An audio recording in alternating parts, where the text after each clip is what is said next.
Hello అండి అందరికీ ఈరోజు మా ఇంట్లో రాయలసీమ స్పెషల్ స్నాక్స్ ఐటమ్ కారం బొరుగులు 2 వెరైటీస్ చేస్తున్నాను. మీరు కూడా చూసేయండి. ఈ బొరుగులలో 2 రకాలు ఉంటాయి. ఇప్పుడు మీరు చూసేవి కర్నూలు బొరుగులు. ఇందులో ఇంకో రకం చీమ బొరుగులు లేదా గాలి బొరుగులు అంటారు. ప్రాంతాన్ని బట్టి పిలుస్తారు.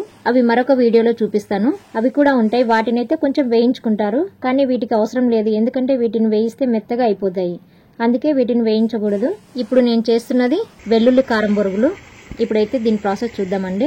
ముందుగా ఈ బొరుగులను శుభ్రం చేసి పెట్టుకోవాలి. స్టవ్ మీద కడాయి పెట్టుకొని అందులో తగినంత ఆయిల్ వేసి వేడయ్యాక కొన్ని పల్లీలు వేసుకొని వేయించుకోవాలి. అలాగే కొన్ని పుట్నాలు కూడా వేసి ఫ్రై చేసుకోవాలి. తర్వాత కొన్ని ఎండుమిరపకాయలు అలాగే కొన్ని వెల్లుల్లి రెబ్బల్ని ఇలా చితకొట్టినవి వేసి కరివేపాకు వేసి ఫ్రై చేసుకోవాలి. తర్వాత కొంచెం పసుపు, కారం, ఉప్పు వేసి కలిపి స్టవ్ ఆపేసి చల్లారబెట్టుకోవాలి ఈ పోపుని. ఇప్పుడు ఈ బొరుగులన్నీ కలపట్లేదండి, నేను ఇందులో సగం కలుపుతున్నాను. అవి ఇంకో రకం చేయడానికి పక్క తీసి పెట్టుకుంటున్నాను. ఇప్పుడు ఇందులో పోపు వేసి బాగా కలుపుకోవాలి.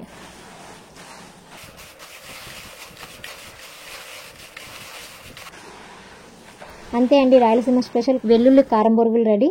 మేము చిన్నప్పుడు స్కూల్కి వెళ్ళేటప్పుడు ఇలా పేపర్ పొట్లాలలో వాళ్ళు కారం బొరుగులు వేసి అందులో ఉల్లిపాయలు, టమాటో ముక్కలు, కొత్తిమీర తరుగు, నిమ్మరసం వేసి కలిపి ఇలా పొట్లాలలో అమ్మేవాళ్ళు. ఎంత బాగుంటాయంటే అండి, టేస్ట్ అంత బాగుండేటివి. ఇప్పుడు ఇవి తింటుంటే నా చిన్ననాటి జ్ఞాపకాలు గుర్తొస్తున్నాయండి.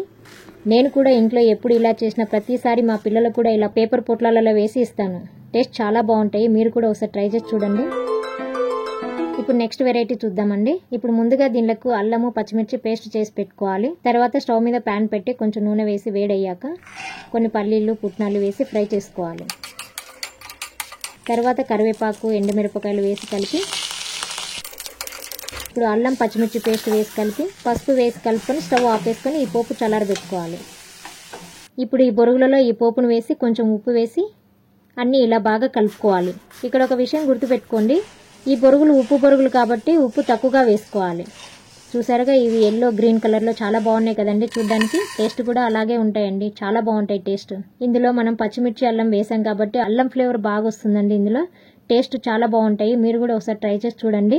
ఈ 2 వెరైటీస్ చేశాను కదా, దేని టేస్ట్ దానికే అండి. ఒకటేమో కారం బొరుగులు అంటే అందులో వెల్లుల్లి ఫ్లేవర్ ఎక్కువ వస్తుంది. ఇందులోనేమో అల్లం ఫ్లేవర్ ఎక్కువ వస్తుంది. సో దేని టేస్ట్ దానికే. 2 బాగున్నాయి. Thanks for watching.